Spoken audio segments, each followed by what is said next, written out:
Okay, I'm going to go ahead and get started by just welcoming you guys. I'm welcoming everyone online as well. Sawadee Krap. Nice to see everyone here. So this is our Foundation in the Path to Enlightenment course, where over the next 5 days, I'm going to share with you a foundation in the teachings of the Buddha that lead to the enlightened mental state. The Buddha taught teachings that are going to lead you to this enlightened mental state, and getting on the path to enlightenment, there's a foundation that you really need to establish to be able to get started with making the journey towards the enlightened mental state. The way that we're going to start our class is with meditation. So I'm just going to start us with some meditation, and then afterwards, I'm going to share the introduction to the course so that you understand what we're going to be doing in the course.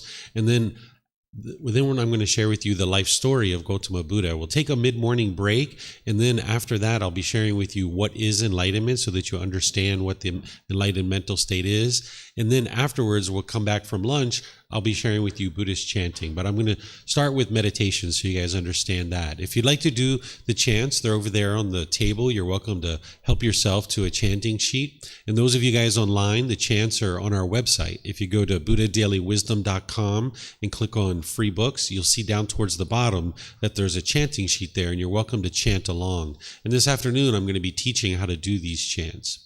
So from the seated position, or lying or standing or walking, this is the 4 positions that the Buddha taught for meditation, that you can train your mind to cultivate mindfulness or awareness of mind, concentration, as well as train it to let go.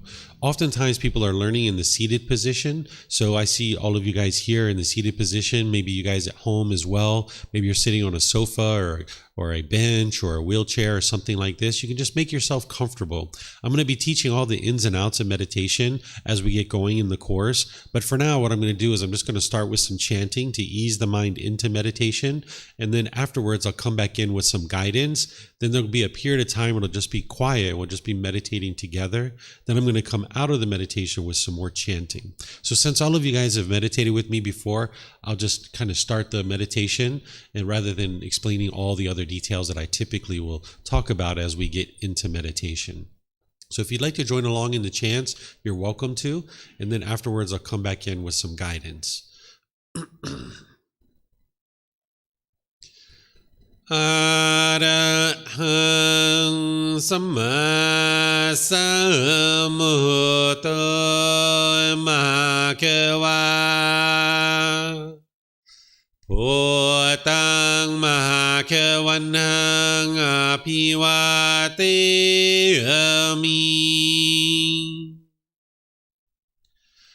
Savakato Mahakavata Dhammo Dhammang Namasami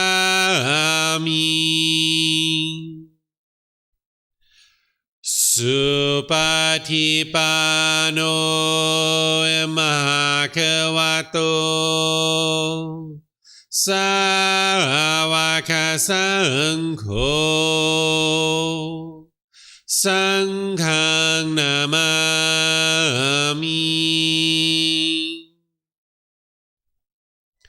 Namo Tassa Bhagavato Arahato Samma Sambuddhassa Namo Tassa Bhagavato Arahato Samma Sambuddhassa Namo Tassa Bhagavato Arahato Samma Sambuddhassa Iti piso mahakava Arahang Samma Sambuddho Vichacharanang Sammuno Sakato Rokavito Anutero ปุริสานามาสติสัตตาตาวามนุสรังพุทโธภาควาติ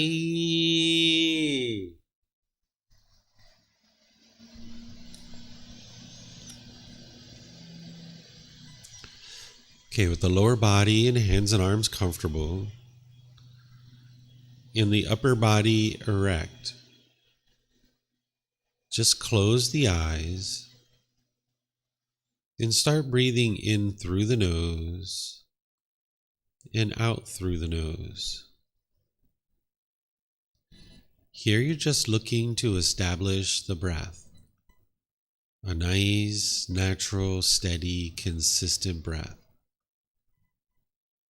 Not forced or controlled, just a gradual inhale through the nose, experiencing the full breath. And then, whenever you're ready, exhale out through the nose. Breathing in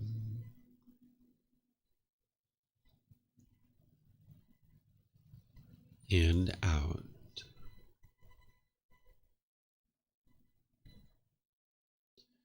Breathing in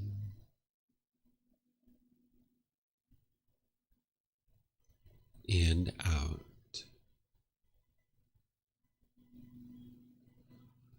Your breath may not match up with the guidance that I'm providing, and that's okay.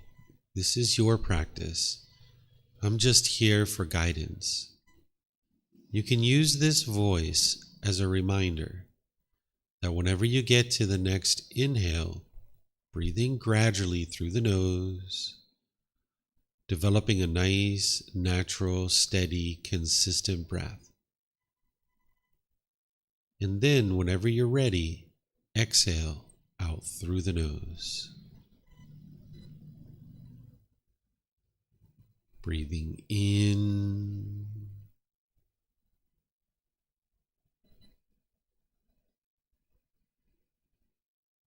and out.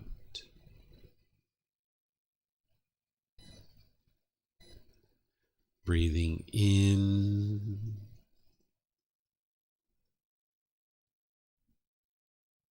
and out.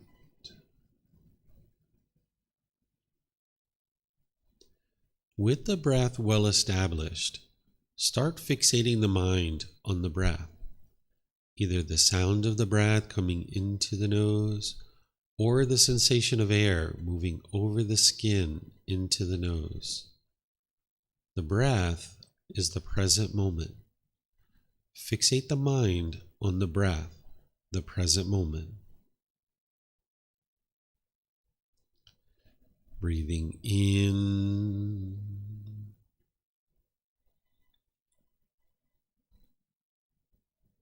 and out.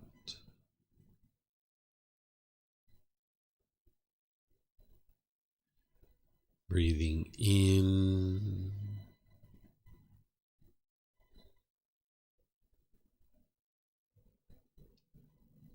and out.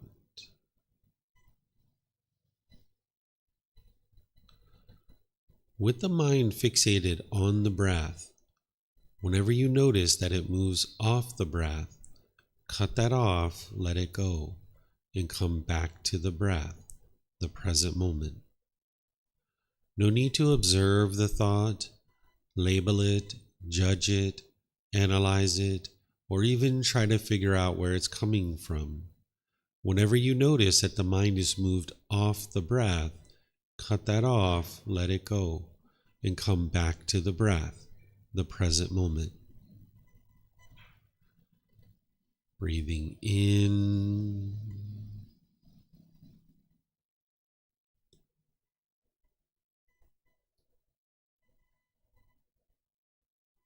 and out.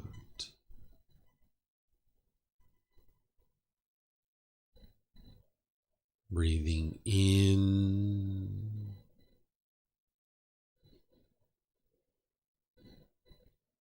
and out. I'm going to be quiet now and let you do this work of focusing on the breath, cutting off and letting go anytime the mind moves off the breath. You have nowhere to go. There's nothing to do. No one needs you right now. This is your time to focus on the breath. Breathing in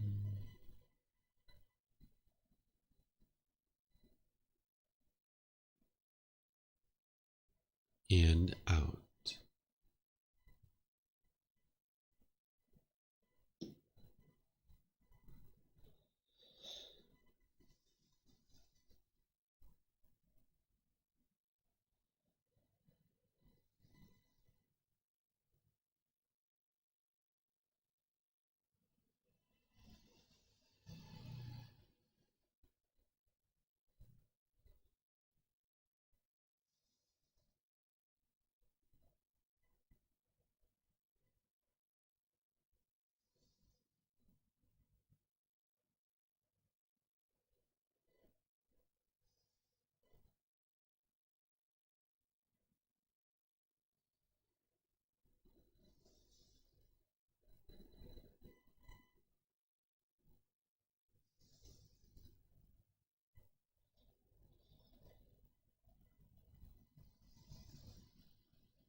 อะระหังสัมมาสัมพุทโธมหาเกวา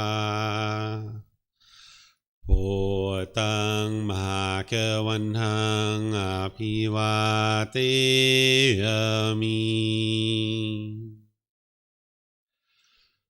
สวากขาโตมหาเกวตาธัมโมธัมมังนามัสสามิสุปฏิปันโนมหาเกวโตสาวกสังโฆสังฆังนามามินะโมตัสสะภะคะวะโตอะระหะโตสัมมาสัมพุทธัสสะ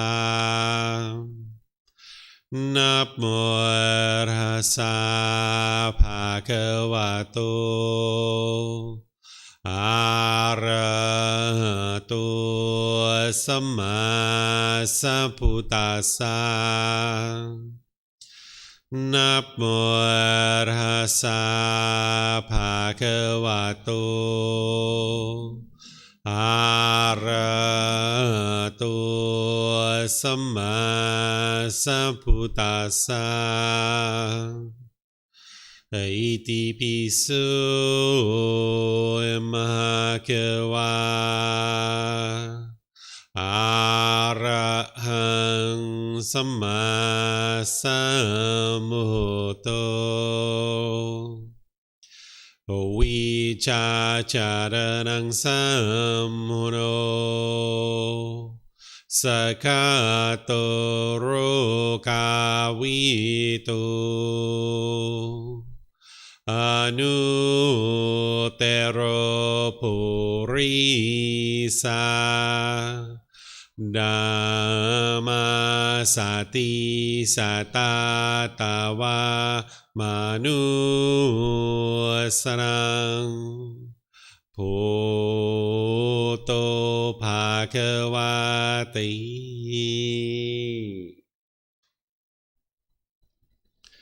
Okay, if you guys would like to slowly make your way out of meditation. So once again, welcome to everyone here. Welcome to everyone online who's joining us as well. What I'm going to do is share with you guys kind of an overview of the course so you know what's ahead over the next 5 days. And then afterwards, I'm going to share with you the life story of Gotama Buddha, because if you're interested in learning the teachings of the Buddha, it'd be great to know a bit about his life story. So I'm going to share that with you at the very beginning of the class and the course here. So first, this is the Foundation in the Path to Enlightenment course. It's from 9 a.m. to 3 p.m. Thai time. So we're going to do that Monday through Friday. Friday, we actually have a field trip that you guys are going to hear about. That'll go a little bit longer than 3 p.m. So you're welcome to come to the field trip if you like. But this is the title of the course. And this is the contact information if you guys would like to contact me at all. I put this up here not for necessarily the class time, but for afterwards, that you might like to have some support after the course. Because if you're coming to class, great, you'll be here, I'll teach you. If you're not coming to class, you don't have to let me know or anything like that, or if you need to leave early or anything like that, because it's your life, it's your decisions, it's your results. You know, I'm not going to be taking attendance or anything like that. It's really just up to you if you'd like to learn or not. But this is contact information for you to be able to contact me after the course if you'd like some support and guidance and anything that you need help with. And then in terms of our course schedule and our plan, each morning we're going to be starting meditation at 9 a.m. I start with chanting and then we do meditation. And I'm going to teach you guys the chants this afternoon so you guys can learn about the chanting and what that's all about and why we even do it. But then by 9:30, I'm going to start moving into some teaching and some discussion to be able to help you guys understand the teachings of the Buddha, because you wouldn't be able to just meditate your way to enlightenment. There's many other things that you need besides meditation. So we'll be doing meditation, and that's something that you'll learn and you'll need to develop. But there's other things that you'll need to learn as well. And I'll be teaching it to you during these times. Then around 12 o'clock, maybe sometimes a little bit earlier, maybe sometimes a little bit later, we'll be taking a lunch break. And we usually go to lunch for about an hour and a half, coming back around 1:30. But each day when we come back from lunch, or when we go to lunch, I'll let you know, when we're going to start back up. We might start back at 1:30. We might start up at 1:45. It just depends on what time we're actually going to lunch. So I'll let you guys know before we leave. Then when we come back in the afternoon from 1 to 3, we're typically learning something related to meditation. Today it's going to be chanting. Tomorrow it's going to be breathing mindfulness meditation. Wednesday it's going to be walking meditation and things like this. So in the afternoons, we kind of use that for learning meditation and actually doing meditation too. So as part of this course, you're going to be meditating twice a day, in the morning, in the afternoon, if you end up participating in the entire course. And this way you'll kind of get in the flow of meditating at least twice a day, and you'll see the impact that it has to your mind over the course of this week. And then perhaps you might decide to continue with that going forward. We generally finish class right around 3 o'clock. Again, sometimes a little bit earlier, sometimes a little bit later, but generally right around that time. And then on the 5th day, there's a field trip that I invite students to. Anybody who's studying here, or even anybody else, you'll see that people will join us who aren't even in this course. And what I do is, after you've been studying for 4 days, I can take you to the temples so that you can learn through the artwork, the architecture, and the symbolism of the temples, so that when you visit a temple, the temple kind of speaks to you. It kind of comes alive. Where right now, if you don't know the teachings and you haven't gone to a temple with someone who understands the symbolism, the architecture, and the artwork, it's like, oh, that's pretty, or oh, that's beautiful, or oh, that's something unique. But you might not know that there's actually symbolism in the teachings of the Buddha embedded into the architecture and the artwork of the temple. So I'll be teaching students that if you would like to come along, and I'll give you guys more guidance on that as we get closer to Friday. Then this course, it's based on this book, this very first book, The Words of the Buddha, The Path to Enlightenment, Revealing the Hidden. It's the first book of the book series. It's called Developing a Life Practice, The Path That Leads to Enlightenment. I'm not going to be teaching the entire book in this particular course. There are programs that I do that in, which is on Sunday and Wednesday. It's called the Group Learning Program. But in this course, I teach chapters 3, 4, 5, 7, 8, 9, 10, 11, and 19, because these are like the core teachings of the Buddha, and they're captured in those chapters. So that's why I teach it in this particular course. You can get access to this book from our website by going to buddhadailywisdom.com. There you can download a PDF. You can take it and go print it. You can get a printed version from Amazon, or here at the temple, you can get printed versions by just reimbursing us for our printing cost. And there's even Kindle versions on Amazon as well. It's the first book of this 13-book book series. So it's helpful to be reading the book and also attending the classes as well, because there's certain things in the book that I don't teach in the classes, and there are certain things in the classes that I don't teach in the books. So a combination of the two is going to help you become really informed about the teachings of the Buddha. Then in terms of what you're going to be learning over the next 5 days, today I'm going to be sharing with you the life story of Gotama Buddha, so that you can understand a bit about this person who is referred to as the Buddha, or Gotama Buddha, or Master Teacher Gotama. There's lots of different ways that people refer to him, but I'm going to share with you his life story here in a moment. Then after our mid-morning break, I'll share with you what enlightenment is. Because if you're going to make this journey to enlightenment, you would like to know a bit about it, because then you'll be able to more easily navigate your way to it. Whereas if somebody came to you and said, hey, there's this really great city up north called Chiang Rai, do you want to go? You'd be like, well, I don't know, what is it like? What kinds of things are there? What's it going to be like when we get there? You'd like to know a bit about this particular city before you make a decision of whether or not you're going to journey to it or not. And then knowing about this particular city, you'll be able to more easily navigate your way to it. And once you arrive to it, you'll know that you're actually there because you know a bit about the city. So the same thing is true about enlightenment. The more you know about it, you'll be able to more easily navigate your way to it. And then once you actually arrive at enlightenment, you'll actually know if you understand what enlightenment is. So that's why I share it with you here at the very beginning of the course. Then tomorrow, the bulk of our morning, we're going to be, of course, doing meditation, but then I'm going to share with you the Four Noble Truths, which is establishing right view, which some of you guys may have learned with me already. And then the Eightfold Path. This is the path for all humans to enlightenment. This is the core central teaching of the Buddha that you would need to know in order to move your mind to this enlightened mental state. So I'm going to share this with you tomorrow. It's a core central teaching that anybody and everybody who's interested in getting to enlightenment, you would need to know inside and out, backwards and forwards, left, right. If you don't understand this teaching, there's no way for you to actually get to enlightenment and experience the enlightened mental state. So that's why I start with that. And you're going to need to revisit that multiple times. Even if you've learned it before, you're going to need to learn it again multiple times. And I use the original words of the Buddha to walk you through that. So if you've learned this before and you haven't actually learned it with the original words of the Buddha, it's important that you do that so you can see exactly what he taught. Then on Wednesday, I'm going to be sharing with you transforming the three poisons, craving, anger, and ignorance. This is where you're going to kind of broaden your understanding and deepen your understanding of what's causing the issues in the unenlightened mind. The Four Noble Truths is the first step on the path to enlightenment. It explains to you the problem in the mind, the cause of that problem, the elimination of it, and the path forward. But it's the three poisons or the three unwholesome roots or the three fires that really broaden that understanding and deepen it for you, and then provide you some solutions so that you can see how to eliminate this from the mind so that your mind can move closer to the enlightened mental state. Then I'm going to share with you what's called the 5 precepts, a householder's guide to daily practice.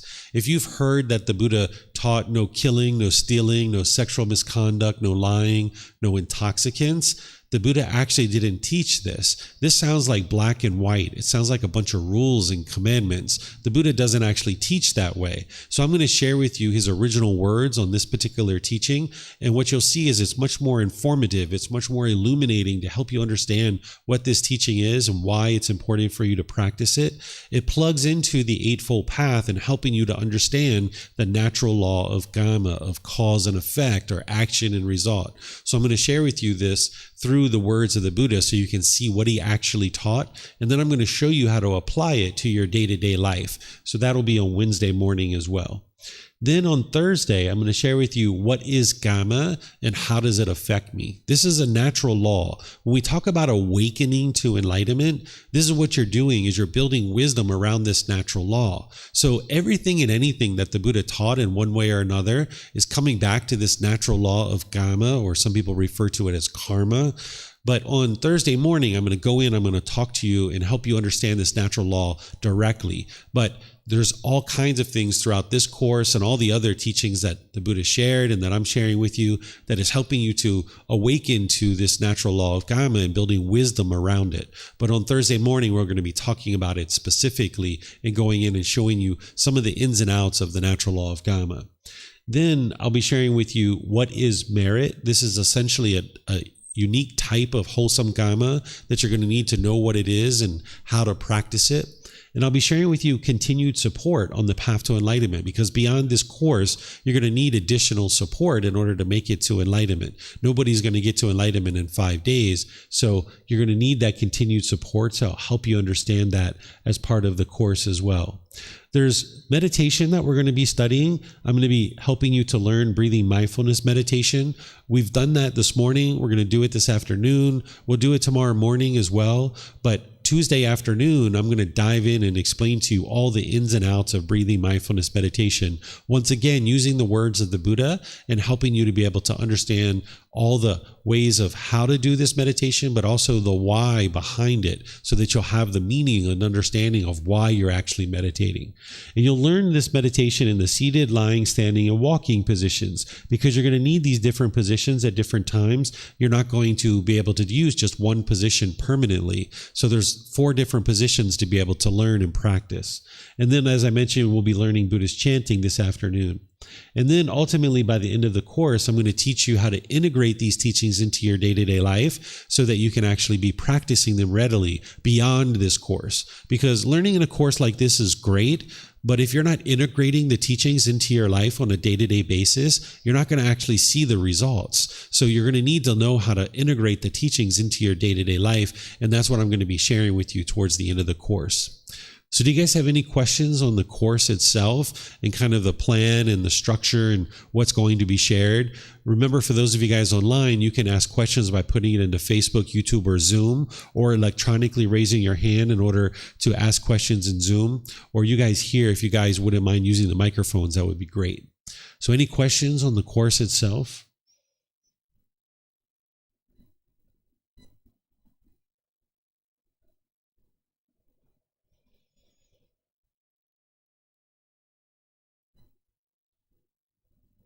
Okay, I'm not seeing any questions. I see Chris there just thanking me for teaching. You're welcome, Chris. Pleased to help you. Okay, so let's go on to our first topic, which is from chapter 19 of Developing a Life Practice, The Path That Leads to Enlightenment. This chapter is titled The Difficult Human Existence, Sickness, Aging, and Death. The reason why it's referred to this way is because these are the motivating factors that encouraged the Buddha to actually go on this journey to enlightenment. So I'm going to share with you the life story of Gotama Buddha so that you understand this individual whose teachings you're about to embark on a journey to actually learn and understand and make your way towards enlightenment. I've organized this talk into these different sections where we'll talk about the birth of the Buddha, we'll talk about his early life, we'll talk about his journey to enlightenment, and then his teaching career, and ultimately what motivated him towards going on this journey to enlightenment, which is what's referred to as the 4 observations. So I'm going to explain this to you. And these teachings are coming from the original source teachings of the Buddha, which is called the Pali Canon. They're 45 volumes of books that are very thick. They're about this thick. And these 45 volumes of books, there's part of it that contains his life story. So most of what I'm sharing with you here is contained in that particular set of collection of teachings based on his life story. So let's talk about his birth, his early life, his journey to enlightenment, and then his teaching career. So Siddhartha Gotama was born into a royal family. His mom was a queen and his dad was a king. And his mom and dad were together, of course, as husband and wife living in the royal palace, and she was pregnant with this baby. And as the culture and tradition of that time, the way that they would do things is when the mother would be getting ready to deliver the baby, she would travel back to her homeland so that she could be close with her family in order to deliver the baby. So the king's wife, the queen, was going to travel back to her homeland, and they organized a caravan in order to take her back to her homeland. So as they were making their way back to her homeland, she goes into labor pains. So they have to stop the caravan, and she gets out and she goes over to a tree, and holding on to a branch while standing, she decides to try to deliver this baby and try to get the baby out through the birthing canal. But the baby wouldn't come out through the natural birthing canal, and it ends up breaking through the side of the stomach. And at this time, the technology to take care of those kinds of things didn't exist. So the mother ends up dying 7 days later. Nowadays, we would just do a C-section and the mother would have been just fine because we have medical technology to do that. But 2,500 years ago, when Siddhartha Gautama was born, that technology didn't exist. So the mother ends up dying 7 days after the birth of Siddhartha Gautama. And there was actually protocols in place during this time frame that if the mother died during childbirth, there would be certain things that would actually happen. And the way that they would handle these kinds of things is that your siblings, your brothers or your sisters, would end up adopting your child to be their own child, because it wasn't uncommon for a mother to die during childbirth 2,500 years ago, because technology just hadn't existed the way that it does today. And even today, it's possible for a mother to die during childbirth, but it's not as common as it was back then. So Siddhartha Gautama's mother had an older sister who ends up adopting Siddhartha Gautama as her own child. So his aunt was his stepmother and raised him as her own child. It's said that at the time of his birth that Siddhartha Gautama walked 7 steps. Lotus flowers were blossoming under his feet, and he spoke and he said, "This will be my last life." That is what is in the Pali Canon. But I don't think this is actually true. Sometimes what happens during history is when there's someone as significant as the Buddha, having done all the amazing things that he did, that sometimes people embellish the story a little bit in order to make him look even greater than he already is. But we don't need to embellish his story because what he did is already wonderful. So I don't think this is actually true, because if this was true, the next part of the story wouldn't actually be needed.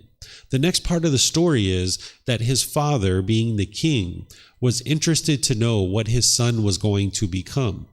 This was a common practice during his father's lifetime and during Siddhartha Gautama's lifetime, that the king would summon advisors or fortune tellers to come let him know what his son was going to become.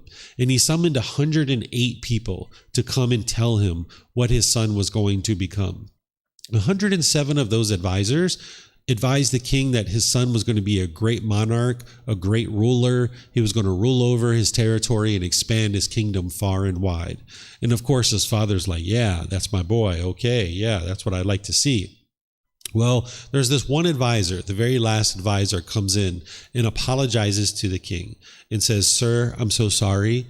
I heard the other advisors and what they shared with you, and they are 100% correct. Your son is going to be a great leader, but not in the way that you think. He's going to be a spiritual leader. He's not going to be a ruler or a monarch."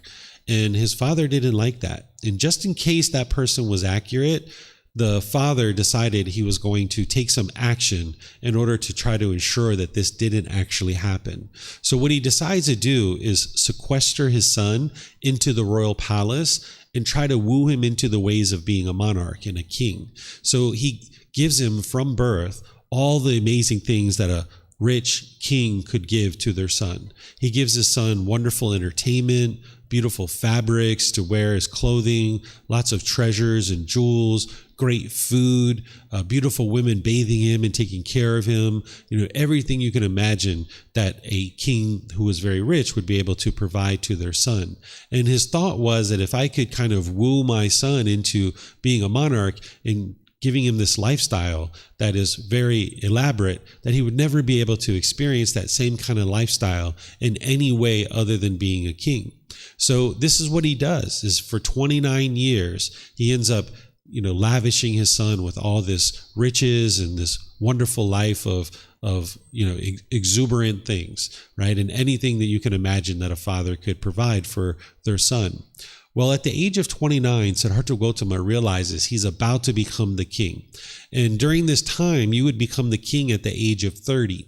Your father would retire, and then their father would be there to be able to help you and guide you along the way to become a better and better king. So at the age of 29, Siddhartha Gautama, realizing he's about to become the king, and he realizes he's never been outside the palace. So how could he rule over these people and lead this population of people if he's never even been outside in the kingdom to see what life in the kingdom was like? So without his father knowing and against his wishes, he decides to go outside the palace, and he takes with him his royal attendant. His royal attendant is like a chief of staff, someone that's kind of advising him and helping him along the way. And he goes outside the royal palace, and he has what's called the 4 observations. These 4 observations are: he sees a sick person, a aging person, a dead corpse, and he sees a roaming ascetic, or what we would refer to as an ordained practitioner, someone who's given up worldly life in order to seek enlightenment and understand how to get to enlightenment. Well, these 4 observations have a big impact on him. That when he sees the sickly person, that he sees this disgruntledness, this anger, he sees this hostility, he sees this grumpiness with this person and the people around them. And he has to ask his royal attendant, like, what's going on over there? And the royal attendant is like, oh, that person's sick. They can't work. So therefore, they're not going to be able to acquire food and the basic necessities that they need in order to sustain their life. And this was really impactful to Siddhartha Gautama because he had never experienced this. Living in the palace, he had everything that he needed, right? But here, this person wasn't going to be able to acquire the things that they needed. And then he sees an aging person, and the same thing. He sees this grumpiness, this irritability, and he needs to ask his royal attendant, what's going on over there? And he said, same thing. This person is getting older and decrepit, and they're not able to work. They're not able to take care of themselves, and they're not going to be able to provide for their basic needs and necessities. And again, this really has an impact on Siddhartha Gautama because he doesn't live that kind of life. Everything that he needs, everything that he ever wanted is provided for him. Then he sees a dead body. He sees a corpse, and the people are grieving around the corpse. And he has to ask his royal attendant, what's going on over there? And he's like, this is what happens to us at the end of our life, is that we die.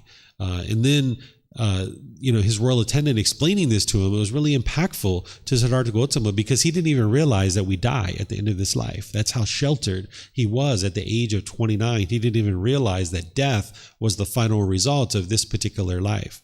But then he sees this fourth observation. He sees a roaming ascetic, someone who's given up worldly possessions in order to seek a better understanding of life. And he needs to ask his royal attendant, like, what's going on over there? And he's like, this person's doing meditation and they're trying to train their mind and they're trying to figure out how to get to enlightenment.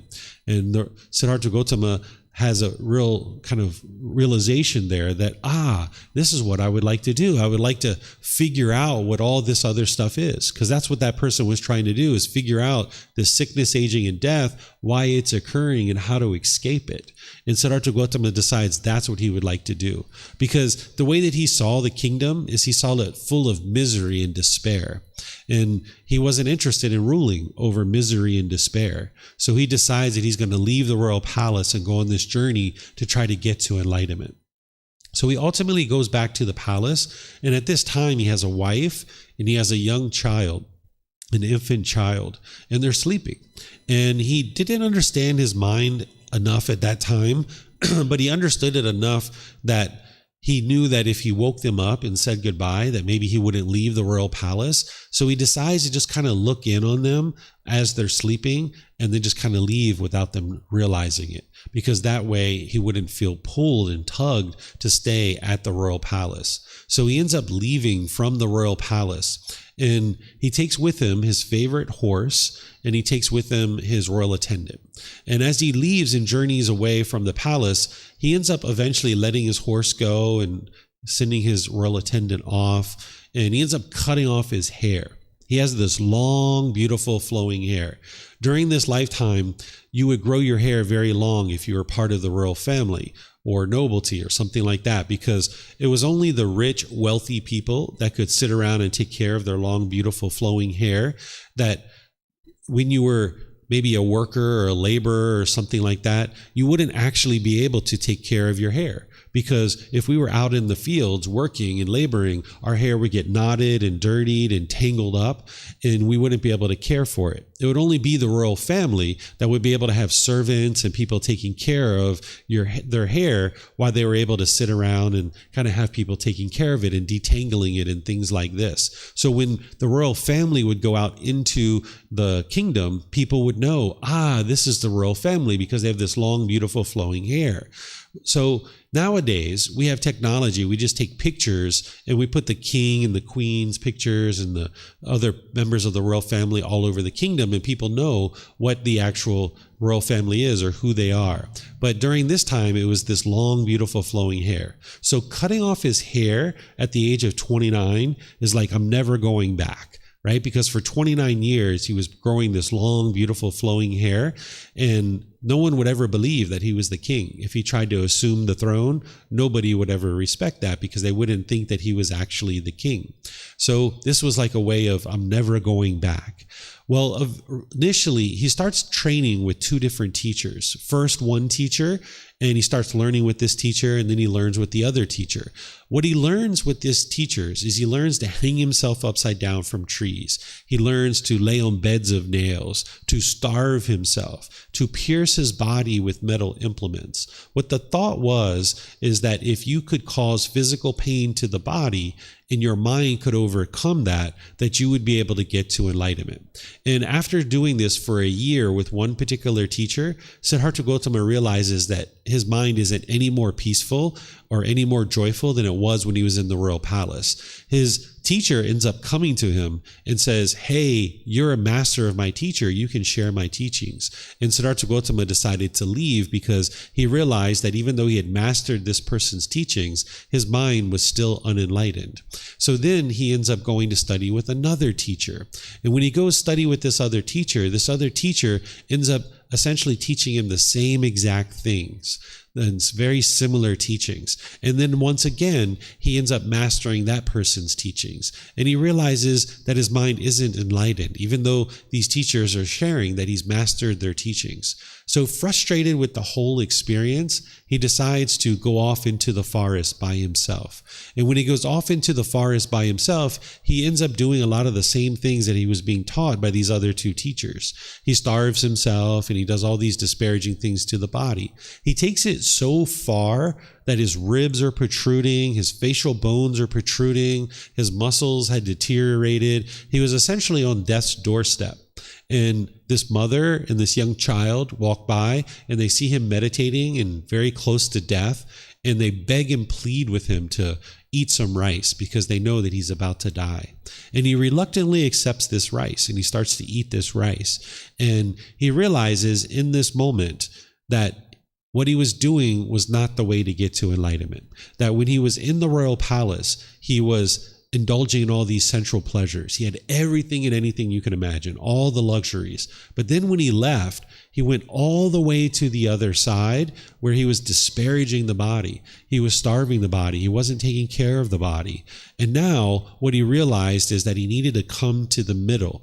He needed to eat in moderation. Not gorging himself, but also not disparaging the body either, because he took it all the way to the point where he was eating 1 grain of rice per day. That's how far he took it. But now he realized, there's this middle way. I could eat in moderation. And from this point forward, his practice really accelerates, that over the next 4 years, he ultimately gets to enlightenment. And he does this without any teachers or any guides. And having gotten to enlightenment through training his mind, he realizes that his teachings are very different than everybody else that was sharing teachings at the time. At the time, people were sharing these disparaging teachings where you disparage the body. And there were different teachers that were claiming that it was their teachings that would lead to enlightenment. But Siddhartha Gotama, now the Buddha, realizes that their teachings are very different than his, and the community wouldn't understand necessarily what he had to teach. So he ends up hanging out at this tree for about 7 weeks, contemplating whether or not he would like to share his teachings or not, because he didn't think that the people were ready to actually learn his teachings. So he hangs out at this tree for about 7 weeks, trying to decide whether he's going to go back to the royal palace or he's going to actually share his teachings. Well, ultimately, we know what he did, which is he shared his teachings. So what he ends up doing is he starts going back to the area where he was originally studying with those first two teachers. And as he was walking back to that area, he encounters 4 of his previous classmates and 1 of his previous teachers. And when they see him coming, they start laughing at him and they start joking him and they start mocking him because they see his body. He has meat on his skin, or he has meat and bones. You know, he's not just skin and bones. He's actually got meat on his bones, and he looked quite healthy. He looked quite vibrant. And to them, they thought he had given up on the path to enlightenment, because to them, in their mind, in their perception, is that if you would like to get to enlightenment, you had to be starving the body. You had to be disparaging the body. So when he looked very healthy and very bright and very radiant, they thought that he had actually given up on the path to enlightenment. So they start joking him and mocking him and laughing at him. But by the time you get to enlightenment, those things don't affect your mind. That people can say whatever they like and your mind isn't shaken up by it. You don't have any kind of painful feelings or anything like that. So what he ends up doing is he just comes over to where they're at. He sits down and he takes his hand and he touches the earth. And when he touches the earth, he performs one miracle. This is the only miracle he ever performed during his life. When he touched the earth, these animals came to where he was at. There were deer and turtles and squirrels and rabbits and birds and all these different things that just come to where he's at. And the animal kingdom essentially flocks to where he's at. And these 5 people, seeing this, sit down and say, okay, you've got our attention. What do you have to say? So he starts sharing what's called the 4 noble truths. And in these 4 simple statements, he explains the problem in the mind, the cause of that problem, the elimination of it, and the path forward. And this is 4 statements that you can independently verify for yourself. That a Buddhist teachings aren't dependent on everybody knowing that they're an actual Buddha.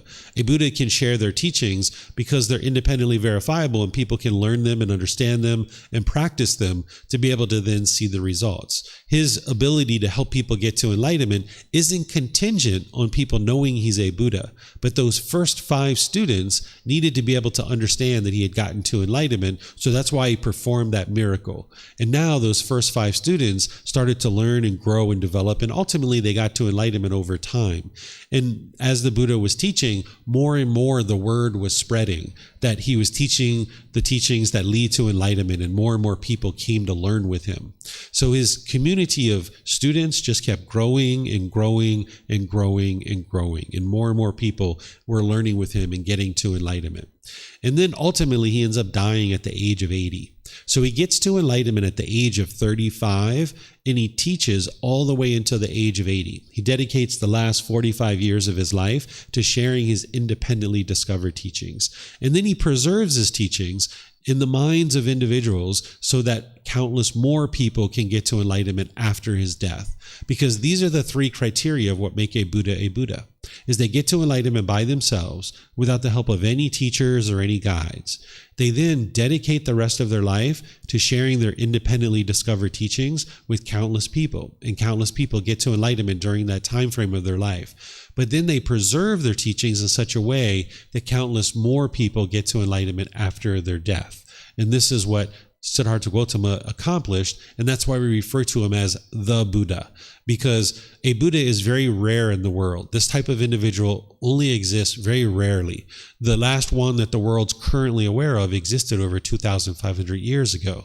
So his teachings are here, and we can learn and practice them to be able to get to this enlightened mental state. And since his time, not only during his life, but afterwards, countless people have gotten to enlightenment, and you can experience that as well. So this is his birth, his early life, his journey to enlightenment, and his teaching career. Those things that he observed in the kingdom of sickness, aging, and death that were the ultimate motivators that encouraged him to go get to enlightenment, he ultimately figures out what the problem is here and why people feel disgruntled and grumpy and irritable during these time frames.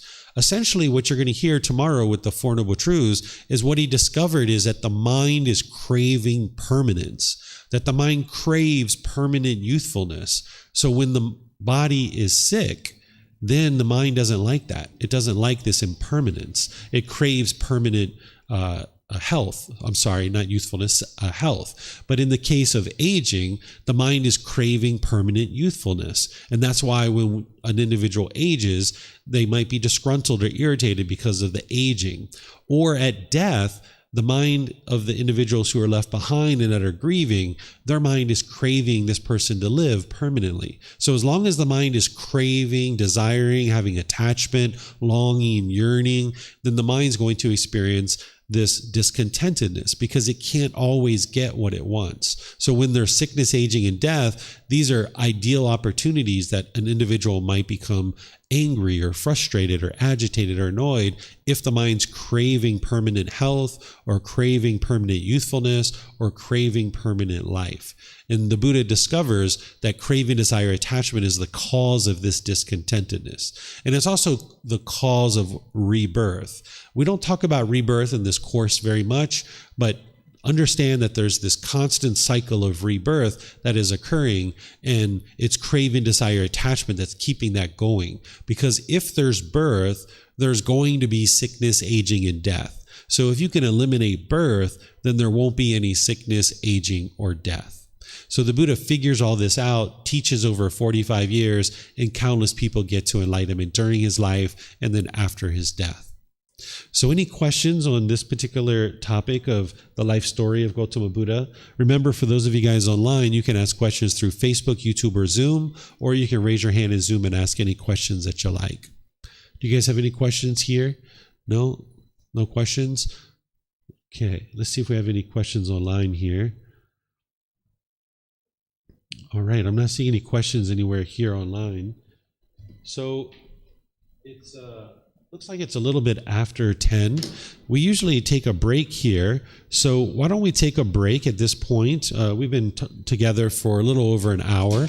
So let's take a break up until 10:30. Just give us a 25-minute break. So we'll come back right at 10:30. And then from there, I'm going to share with you what is enlightenment so that you'll understand what this is and the journey to this enlightened mental state. So you'll know a lot more about it than you do right now. So if you'd like to take a break and come back at 10:30, that's when I'll start teaching that particular topic. Okay, so be well, and we'll see you guys after break.